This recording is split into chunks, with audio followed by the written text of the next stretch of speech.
ඔබට ආයුබෝවන්. අද අපි සෙවීමට යන්නේ ශ්‍රී ලංකාවේ ආත්මීය මනාපස්ථානයක් වන මහනුවර ශ්‍රී දළදා මාලිගාව පිළිබඳවයි.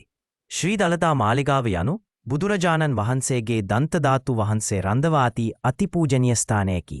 ලෝකය පුරා බෞද්ධයන්ටත් විශිෂ්ට ආත්මීය මූලස්ථානයක් ලෙස සැලකේ. දළදා වහන්සේ ලංකාවේ රාජ්‍යදානීය රාජ්‍ය සංකේතය ලෙසත් රාජකීය බලය සඳහා අවශ්‍ය භෞතික සංකේතයක ලෙසත් සැලකුණි. මෙය වසර හරහා රජවරුන් විසින් අධි ආරක්ෂාවට ලක් කරමින් පූජා කරාති. දළදා වහන්සේ රඳවා ගැනීම අත්‍යවශ්‍ය කොටසක් වූයේ ඒ නිසාය.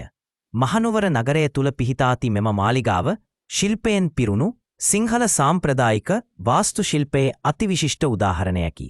දැව කැටයම්, ලා වහල, පියමනු ලබන බිම් තුඩා සහ අලංකාර තලමාවන් සියල්ලම පුරාණ ශ්‍රී ලාංකීය වාස්තු විලාසය මනරම්ව නිරූපණය කරනවයි. විශේෂයෙන්ම ඉහළ මාලිගාවේ පිහිටි දළදා වහන්සේ පිදන්නනයා ශුද්ධ ආචාරය සහ සංස්කෘතිය වසර 100 ගණන් ඉස්සේ ආකණ්ඩව පැවැත්වනවා.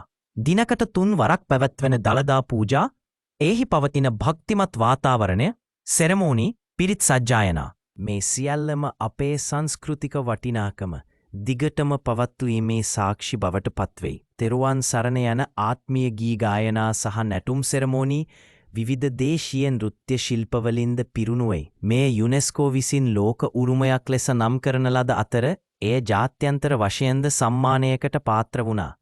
එය ලෝකය පුරා බෞද්ධයන්ගේ ආත්මීය මූලස්ථානයක් ලෙස පිළිගැනේ.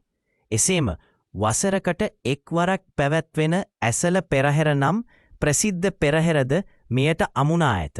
රන් අභරණවලින් සැරසුණු අලංකාර ඇත්තු, නාදසන්සුණු විශිෂ්ට නර්තන, ධතු පෙරහැර සහ බොහෝමයකින් යුක්ත මෙම උත්සවය ලක්දිවය විශාලතම ආගමික උත්සවය ලෙස සැලකේ. විදෙස් සංචාරකයින් දෙසය ලොව පුරා බොහෝ දෙනෙක් මෙම උත්සවය නරම්බන්නට පැමිණෙති. මෙම සියල්ලටම වඩා ශ්‍රී දළදා මාලිගාව යනු අපේ ජාතියේ ආත්මීය හදවතකි. මෙය බුද්ධාගමේ සාමය, කරුණාව සහ සංසුන්කම සරලව නිරූපණය කරන පුණ්‍ය භූමියක් වේ. එහි පවත්තින නිවන් සංසුන් වාතාවරණය ඔබේ සිතට වඩා නිවන් සංසුන් බවක් ගෙන දෙනවා. ඔබත් මෙය නැරඹීමෙන් පසු එක්වරක් හෝ මේ පුණ්‍ය භූමියට ගමන් කර බලන්න. අත්විඳින්න ඒ ආත්මීය සංසුනක්කම. එය ඔබේ ජීවිතම පරිවර්තනය කළ හැකිය.